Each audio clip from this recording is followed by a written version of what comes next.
Good morning, everybody, and happy Halloween, and welcome to the center here in Redding, California. So we're going to open with a beautiful song by Holly Day. Welcome back, Holly.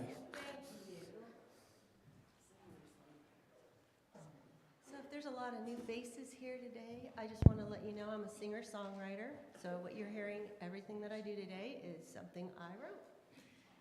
So this first song is called I See You.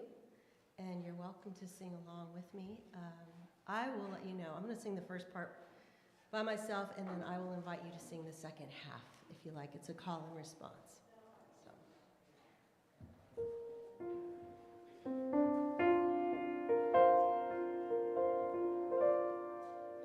When you search my eyes, you'll see my soul. When we share a smile, well, God's love is shown. And when I see your light, I find my own.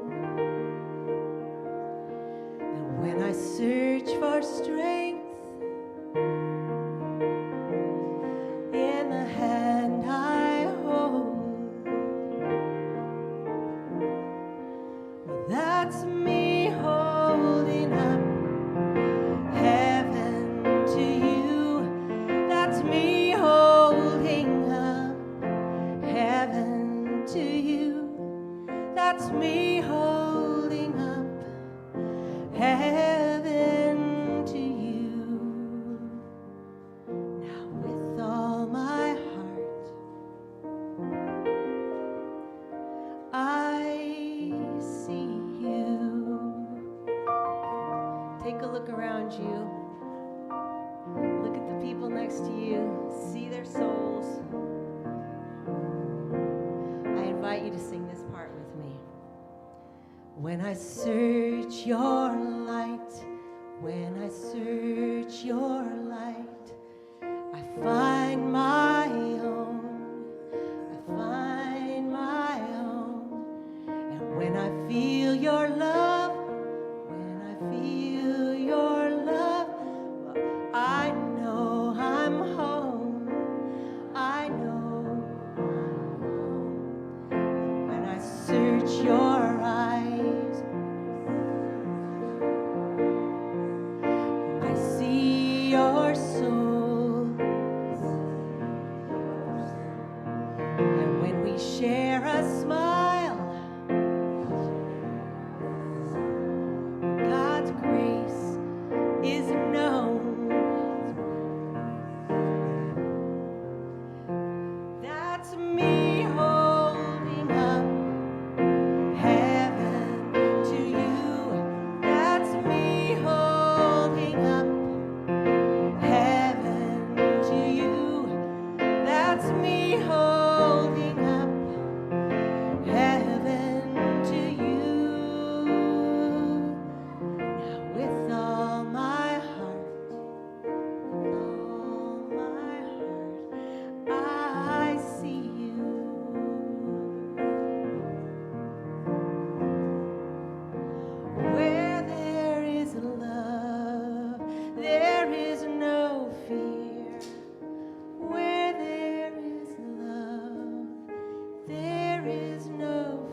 Thank you, Holly. And we see you.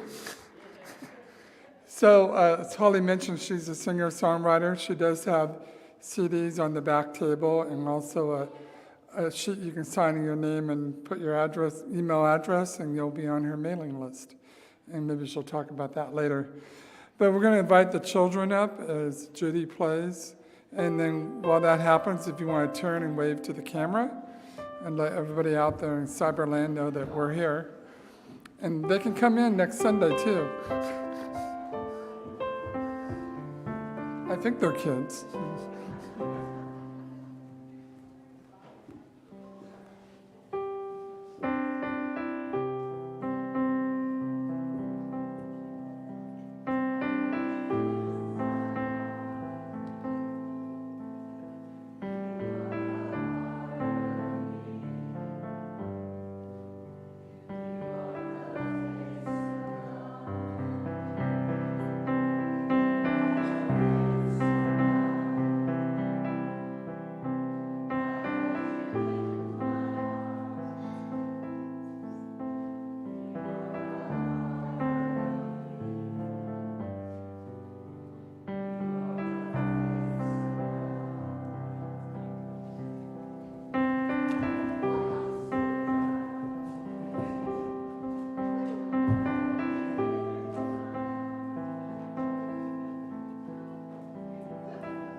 So I'd like to welcome you today. I'm Charlie Warren, practitioner for the day and in service, and Reverend Dr. Mary Mitchell will be doing today's talk.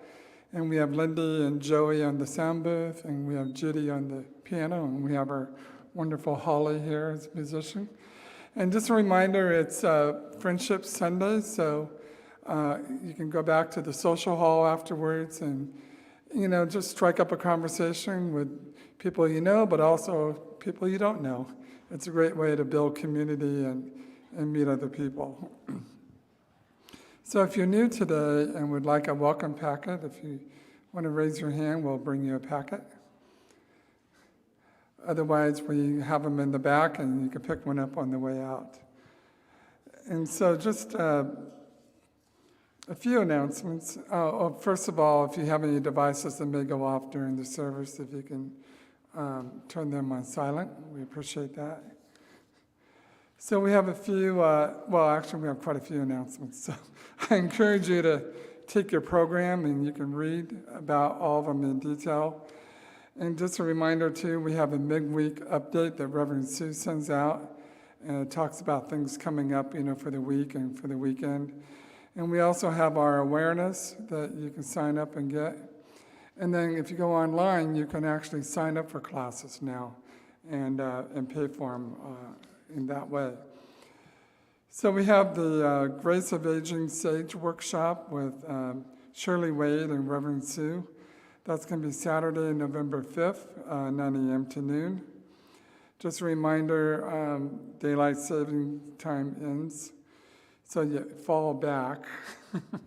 Next Sunday, November 6th, is when it's on 2 in the morning. You guys know the routine. So remember that. And then this is, for the endowment committee, this is an important event. Every year we have the annual Piggy reunion, and that'll be next Sunday. And if you don't have a piggy to fill up, you can get one today. I can check one out to you. Or you don't have to put coin in there. If you're a little low on coins, you can put dollar bills or $100 bills in there. But the whole idea is it's a fundraiser for the endowment committee, and we put on a breakfast, in the social hall, and I think we'll have music, live music at the time. And so it's just a nice time to, even if you're not participating in the endowment, just come anyway, and you'll meet some really cool people.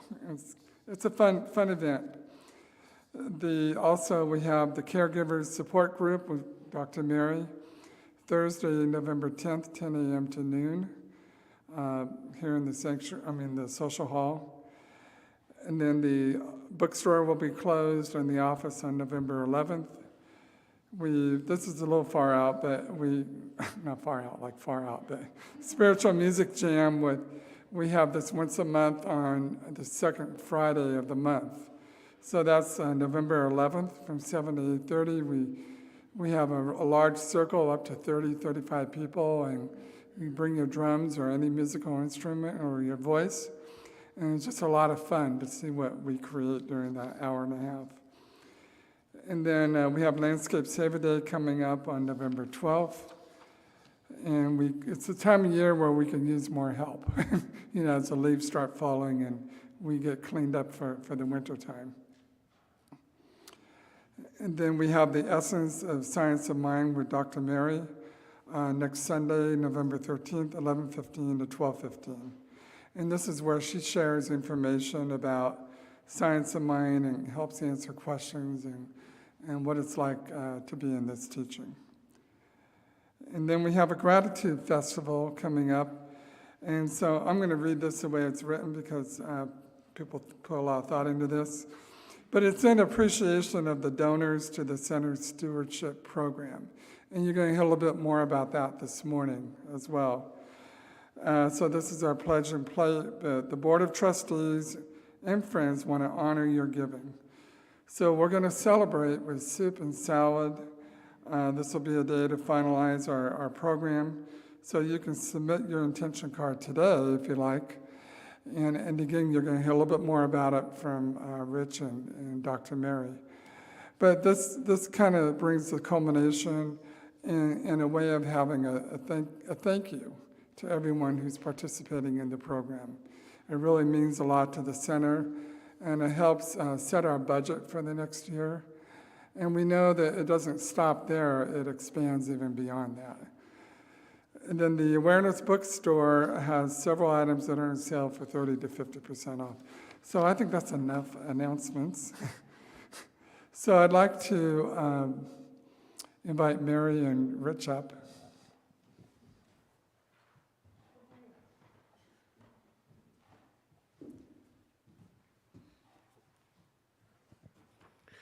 Years ago when I served on the board, this was always a very, very special time of the year, but also a very important time. And as the economy changes and things happen over here, because I've been here about 30 years now, the ups and downs, you either are biting your nails or you're just celebrating ahead of time. And so this is not a nail-biting year, I know that, but it's so important that however committed you are to this center, that you take some of your good and commit it. And it's up to you, obviously, but then we count on it. When it's on a pledge card like this, we count on it. So we schedule it across the year by the month, and we say, this is the income, our expected expenses, and we track it. And the board tracks it every month, so we stay on track. And if adjustments have to be made, they have to be made. But I am so proud of this board, everyone that's served on the board, because the attention to detail is significant. In not all companies you will find that. So we honor them, and we honor the center, and we honor our participation by being a steward of this center. The cards are in the foyer, and there's an envelope to put them in. So Rich is going to tell you a little bit about why he's up here. Thank you, Mary. So why do I pledge a monthly donation to the that's a great way to start. Blank. Let me back up just a little bit. My spiritual journey began almost 30 years ago in a recovery center. My life had just become a complete train wreck, and I seriously wanted to change. It was recommended that to successfully complete the program, and I was in a recovery center, and they recommended that to be successful, I would need to find a relationship with a power greater than myself, a God of my own understanding, one that loves me and forgives me. That was a pretty daunting task for a guy that showed up with my complete spiritual toolbox consisted of 2 prayers. One was, now I lay me down to sleep, and the other was, oh God, if you get me out of this one, I promise I'll never do it again.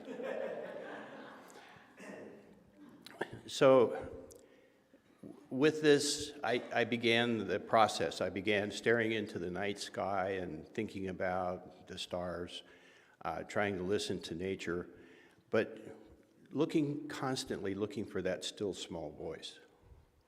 After leaving the recovery center, I stayed close to recovery, attending meetings, and there I identified a man that had completed the process and who had the kind of life that I wanted.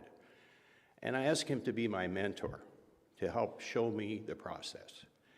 And with love, he helped me learn how to see the truth about myself. During my quest to further develop my relationship with God, or a spirit of the universe, I visited many churches. But when I came to this center, I knew I'd found home. Here is a welcoming, non-denominational environment with a wide variety of religious beliefs that are appreciated and accepted. It gave me room to grow in whatever direction this relationship took me. My connection with Spirit has grown as a result of the teachings I've received here, and some of the people that I've met here are wonderful examples of what I want to emulate. At the same time, I continued to stay close to recovery, and I have become a mentor to several other men who have chosen the path of recovery. I've enjoyed being involved with these men as they develop a sense of purpose and meaning in their lives, as their families reunite, and as those families begin replacing hopelessness with love. Today, I know that the time I gave these men was well spent. It has brought me a level of joy that is priceless. I can't repay all that has come to me from my membership in this center. I met my wife of 15 years here at this center. We were married by a Center for Spiritual Living minister in Hawaii on a black sand beach. It was beautiful. My daughter was married here by Reverend Sue. So many messages that I have heard on Sunday services have been life-changing moments. I have gained so much from this center that I could never repay. I want what I found here to be available to the next person, like me, that is looking for a loving relationship with God. So what does this all mean?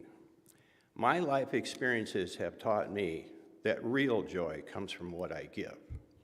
My financial commitment to the stewardship program is one of the ways that I give back. I give because I have learned a sense of fulfillment that comes from giving, and I feel a deep connection to this center, and I want to support it. So thank you.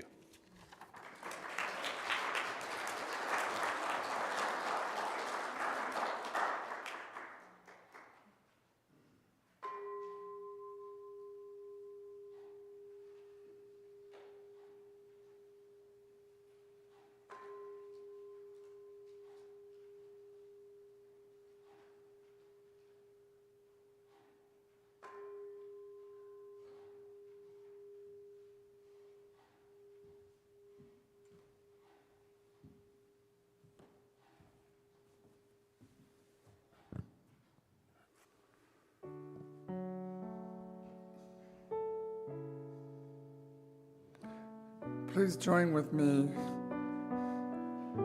as together we tap into the one Spirit, to love, to community, to God that's fully present here and right now, fully available to everyone. And I know for you, as I know for myself, that this Spirit and this love and the qualities of God flow through each and every one of us. It flows through in the most beautiful individualized form. It's a gift. And so I know for each one of us that as we recognize the beauty of this gift, we feel it at a deep level, deep within the soul. And we know that still small voice speaks to us, speaks to us and urges us to grow and to know more and to expand, to be the best and the greatest that we can be, to have a spiritually fulfilling life. And so today I open my mind and I open my ears and my heart to the words of Dr. Mary as she shares her message, her heartfelt message, and her deep understanding. And so we listen with deep reverence and we listen with care and we allow ourselves to take in the message of today.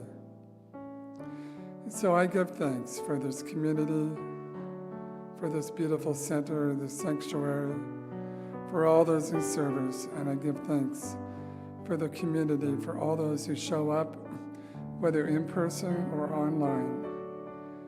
It's with deep gratitude that everyone is welcome and blessed. So giving thanks, I release these words and this prayer into law, and together we say, and so it is. Dr. Mary?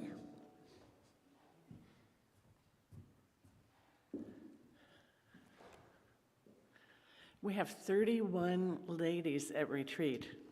Isn't that awesome? It's really awesome. Really awesome. But I'm here for you. If I can get my little act together here. It's been fun writing a talk because it's been quite a while since I've been able to present something to you. And the topic this morning is sharing our good, because all month we've been talking about finances, how money can control our lives. Reverend Sue kicked off this topic on the first Sunday when talking about potentiality. We live in this ocean of potentiality regarding every aspect of our lives, but also in prosperity through the use of the power of our mind. And that was followed by her talk on how important it is to let money flow into our lives, to allow it in. And we do that by blocking any negativity. Don't let the negativity show up. Let the money flow in with positive thoughts and positive thinkings. Because that negative energy, it kind of stops a lot of things in its track. But money is one of those where it's flowing gently in, or it's like sitting there going, hello, hello. Would you like more financial prosperity? Then the next Sunday, she talked about manna, and that was really fun. Manna is the substance that fell in the desert when the Israelites were on their 40-year journey in the desert. And it was described as a flaky substance that looked like coriander seeds and tasted like honey wafers. I got that on Google. I thought, wow, that was really an amazing thing. And it also attracted animals, quail and other things, rabbits, that they could eat. And it wasn't just manna 7 days a week, so that was good to know. And then last Sunday was myths about money, the myths we might be holding from when we grew up and what our parents taught us or what we just kind of learned from other people. And Sue mentioned for her when she was growing up, it's like, money's not distributed fairly. I remember her saying that. And some people may think there's never enough. Or it'd be really good, I'd be rich today if I became a lawyer or if my parents were rich. And so we forget it's us that channels the funds to us. So this talk this morning is sharing our good. And I thought I need to reveal some things to you that might help in sharing our good, because you wonder, does she share her good? So I have some stories I want to share with you about that, some background. When I was growing up, I went to a strict Catholic high school, grade school and high school, and I was pretty much a space cadet.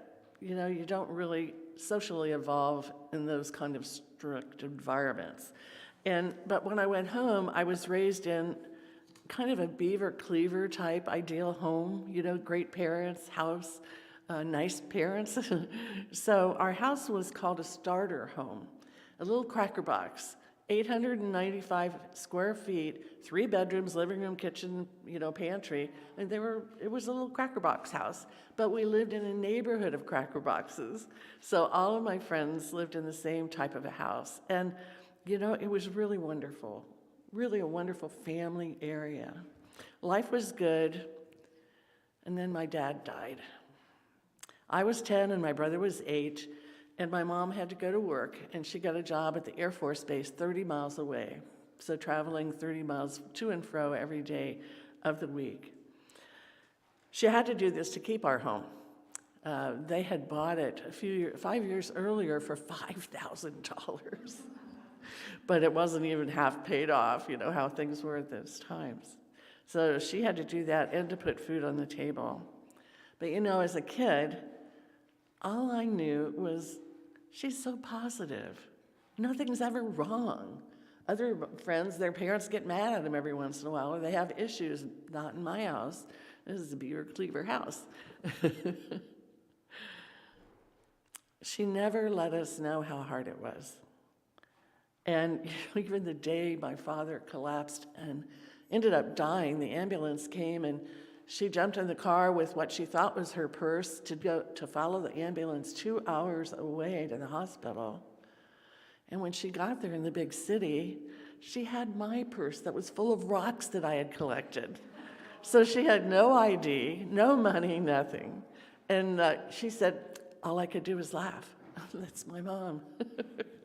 So we had many laughs about that over the time. Anyway, so to conceal how difficult it was, because we never went anywhere, never even to the swimming pool or anything. When the milkman came by every week, we could get a little chocolate milk. And then when the bread man came by, we could get a little cupcake. None of my neighbors could do that. Man, we were living high. We thought we were really in good shape, and we were so happy, very worry-free. You know, for a kid, that's really valuable. When I was 13, my mom started paying me $5 a week to clean the house. It didn't take me that long, but $5 was huge. And so I found a horse stable nearby, and I could rent a horse and ride several hours for $3. So that left me $2, and I started buying books on how to train horses. I thought I was in heaven, just pure heaven. When I was about 16, I came across the book, The Power of Positive Thinking, Norman Vincent Peale. I'm sure if you haven't read it, you've heard about it. I read it and I thought, he's got nothing new. This is my mother speaking. How to have the power of positive thinking. Like somebody stole her ideas, I don't know. But I read it and reread it and highlighted it and underlined it, and it got so embedded in me. And I'm so glad that happened as a teenager. No matter what happened, I always knew there was an answer. And there's always another way to look at something. And that served me well throughout my life and throughout my careers. But it was interesting. In high school, my mother said, don't take any college prep classes because girls don't go to college. You should be a typist because you'll always be able to find a job. So I excelled in office work in our high school. And 1 week out of high school, I had a job at an insurance company as a typist. And the funny thing was, in high school, all they had were those old, what's the word? Royal typewriters. I had the strongest fingers, but I couldn't get up above 40 words a minute. Bam, bam, bam, bam. At the insurance company, they had electric selectrics. Oh man, I was flying on that. And I got it very close to over 100 words a minute in a very short time. And that was good because they paid me 90 cents an hour, and compared to $5 a week, hey man, you're in the money. But typing insurance contracts, like 10-page insurance contracts, if you made one mistake on a page, you had to throw the page out and start over. So it was very strict training, and I did really well in it. It was great. And then 2 years later, got married, and my husband served in the Navy on Whidbey Island, and I was able to get a job at the Navy Exchange typing purchase orders for $1 an hour. I mean, I was really in it. And so we had lots of parties with friends, and we just had a wonderful, wonderful time there on Whidbey Island. And then we went back to Ohio, and I got another job as a secretary at a wholesale lumber yard for $5 an hour. Whoa, whoa, real money. But the owner of the company was, I don't want to say anything bad, but today he would have been considered a manager that's creating a hostile workplace for everyone. It was a 15-person office, and the year and a half I was there, 11 people quit. And every time someone quit, I'd go, could I have their job? And he'd go, oh, go ahead. So I learned a lot by going through all these jobs. It was really great. But looking back, to think that I was thrilled to make over $2,000 a year. And then over the years of college and all these secretarial jobs, I ended up in several six-figure jobs, six-figure incomes, over 100,000. And to me, it was magical, just magical. And so I'm a real giver when it comes to money because I feel so blessed about it. And then I found the science of mind. And the science of mind taught me how my life happened that way. Positive thinking, positive results, positive jobs, positive this, positive. And then I learned the creative process, and I went, I get it now. I get it now. And just because I get it, it doesn't mean I discount it. I cherish it even more. I learned the power of gratitude and how sharing my money is part of the cycle of giving and receiving. And so no matter how big or little I had in my pocket, I was always sharing some way, shape, or form to others, or I won't go into that, but I learned that from Norman Vincent Peale and my mom here in Science of Mind. I learned the law of cause and effect, and it all made sense. Giving and receiving is a circular path that expands as we expand giving and receiving, and it's unlimited. We live in this ocean of prosperity.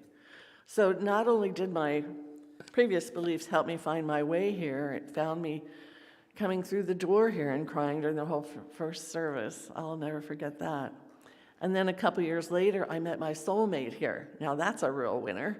My husband, Paul. True soulmates. It continues to be a blessed marriage.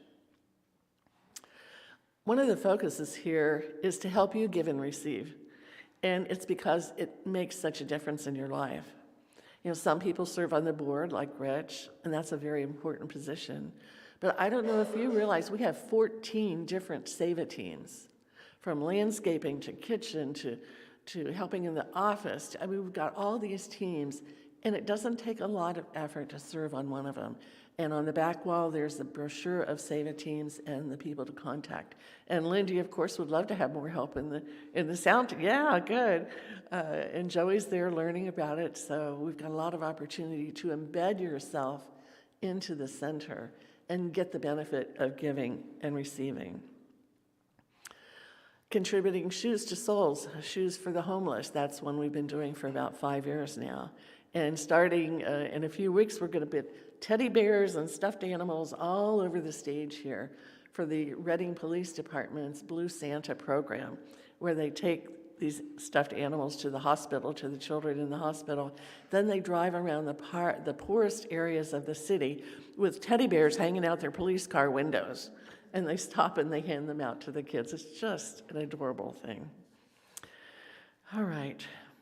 One of the things I think many of us don't contemplate enough is that when a significant number of people join together to share their good, their time, their talent, and treasure, amazing things happen.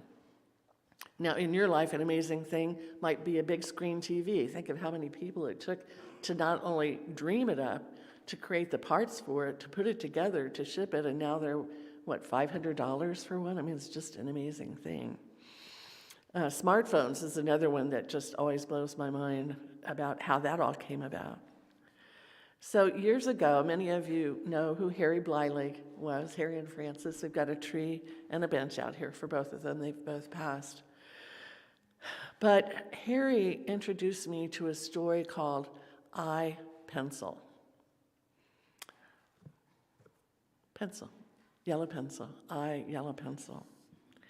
Harry worked for P&M Cedar, which made cedar products, and the mill in McLeod made pencil slats. Now, I know I have one of those at home. It's a little slat of wood, but it's made specifically the length of a pencil, and it has little slats in it where they put the graphite, then they put the top on, then they cut it, shape it, blah, blah, blah. Anyway, they were making a third of the world's pencils at the time. It's just amazing. But it's an interesting story how it comes about, because every person working in that chain of production, from digging the graphite to putting on the eraser, is doing it out of their good, giving their good.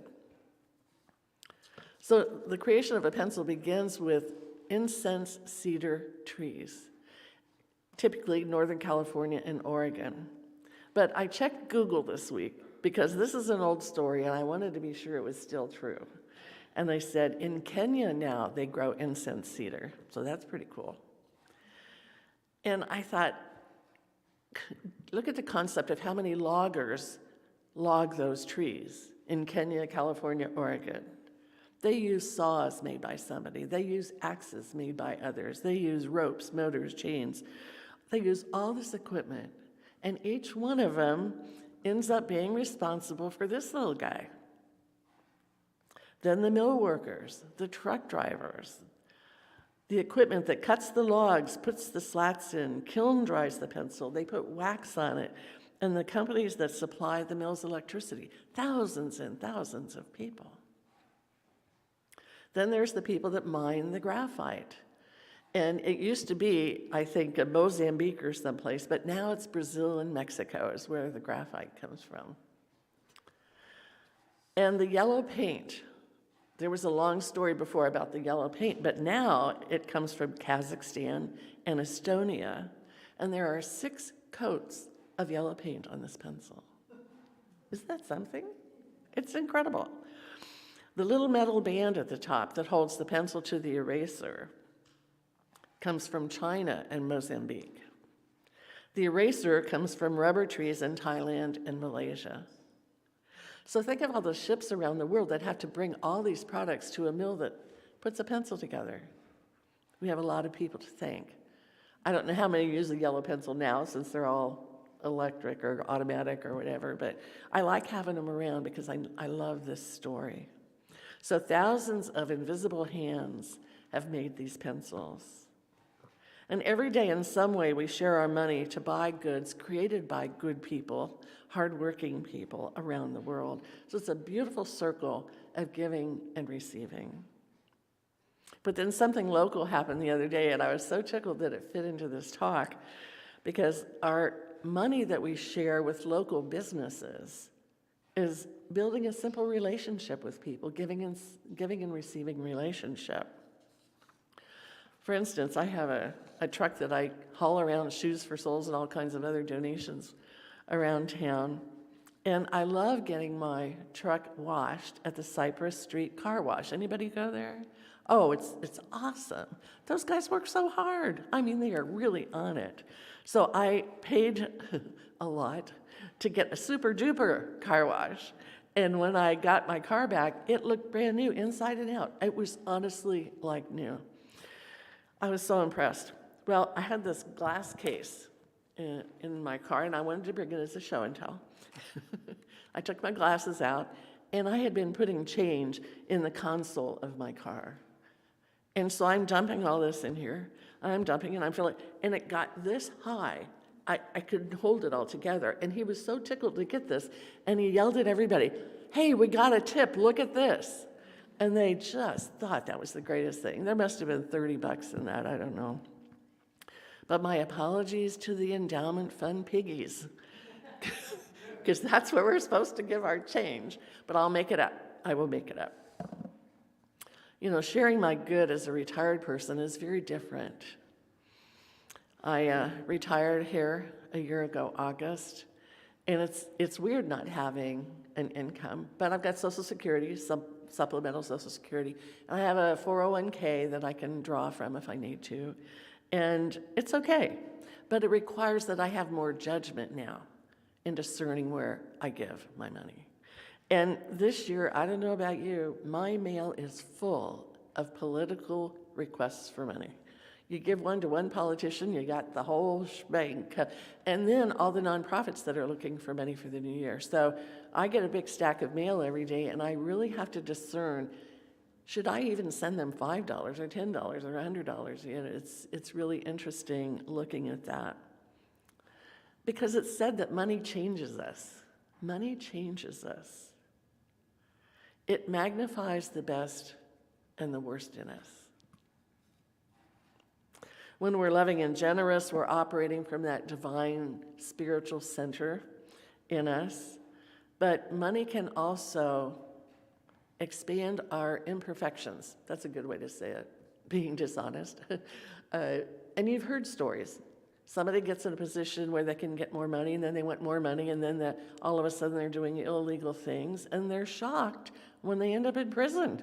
A number of those stories around this year.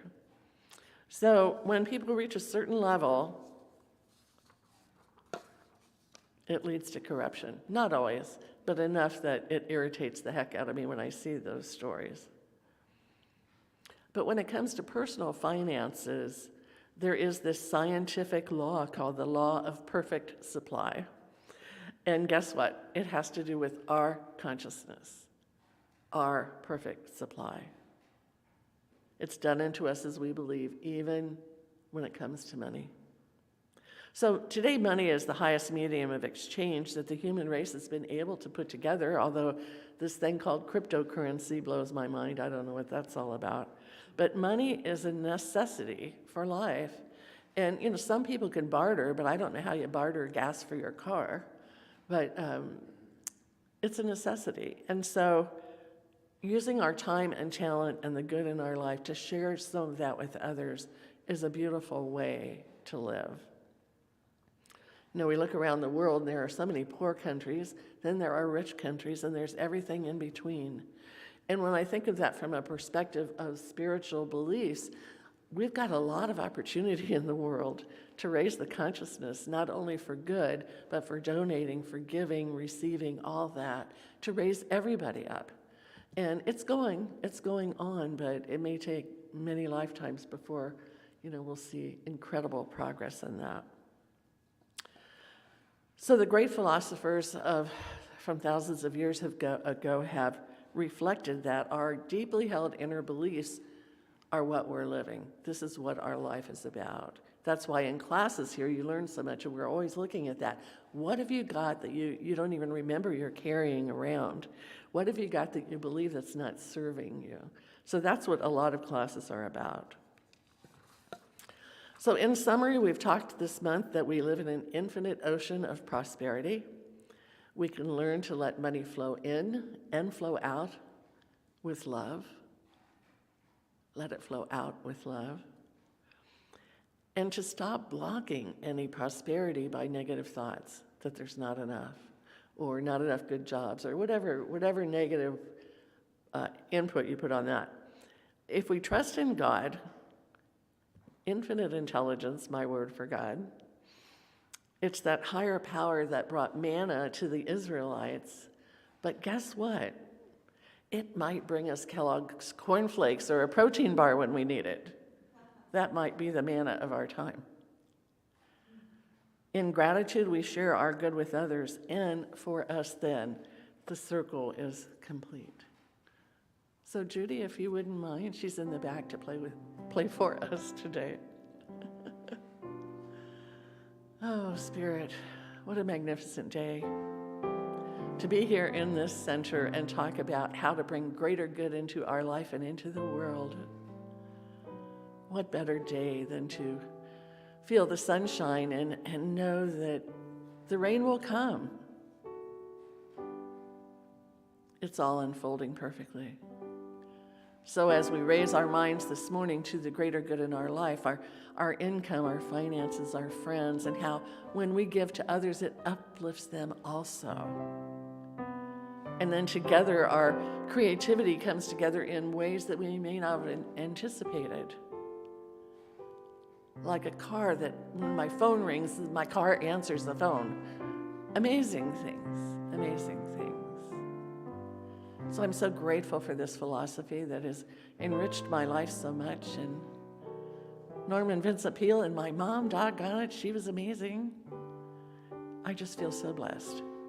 And I hope you do too, with the people in your life who have given you courage, confidence, love, joy. It's all God in action.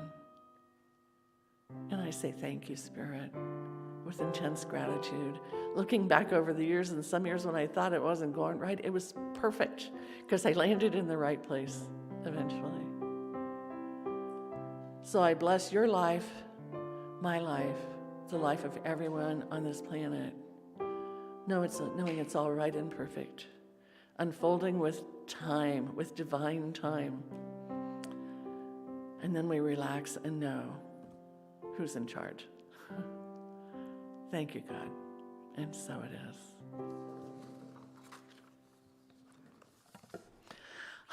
Thank you.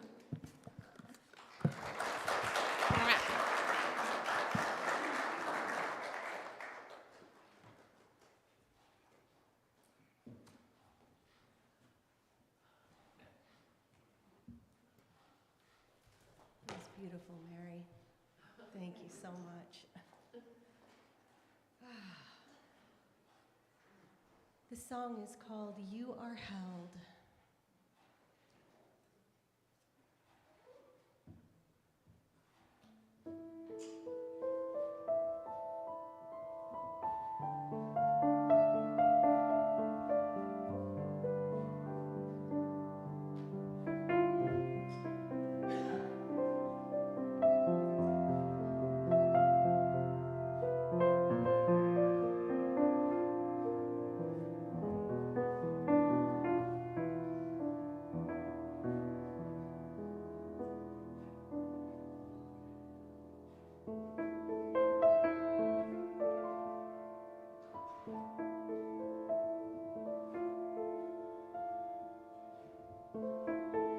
Seek peace inside you.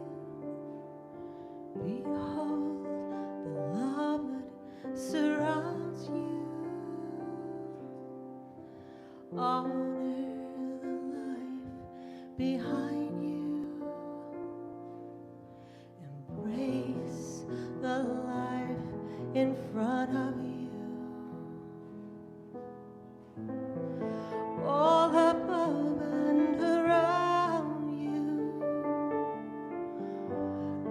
beneath and beside you, create a space inside of you. Now rest yourself, 'cause you are held.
Thank you, Holly. I'm going to pick up this pencil. Well, there's a lot in that pencil. So I'd like to invite the ushers forward.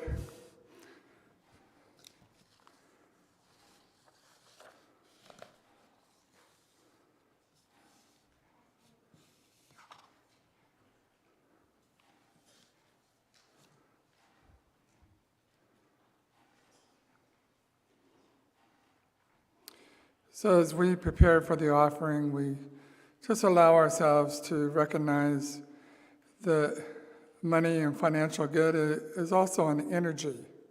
It's an energy that flows in and it flows out. And we recognize and respect each one's giving of their energy towards this center. And we know it is blessed. So we start our offertory and know that what you give is truly blessed by this center.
So in the words of Karen Drucker, we are so blessed, and this center is blessed, and with great thanks, and not to overemphasize, but it truly is a blessing for this community and for all that is given to this community to allow it to grow and to expand into the greater Reading community.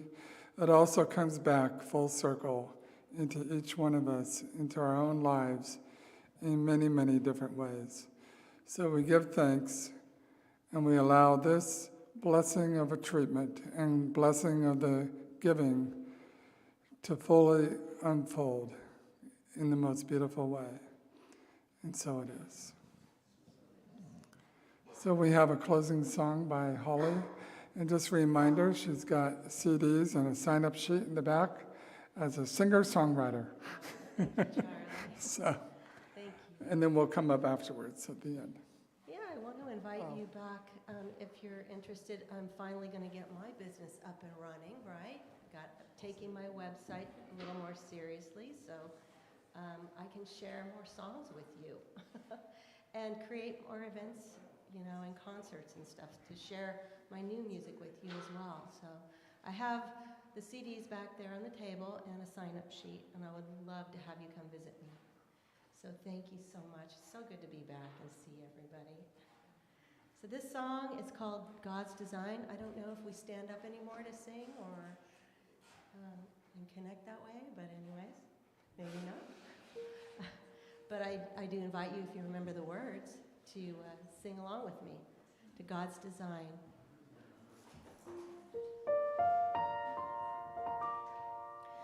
These eyes of mine long to behold you, present in your light divine. These eyes of mine long to behold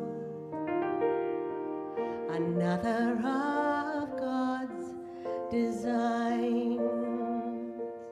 These arms of mine long to embrace you and rock your troubles away. These arms of mine long to embrace another of God's designs.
Another of God's designs.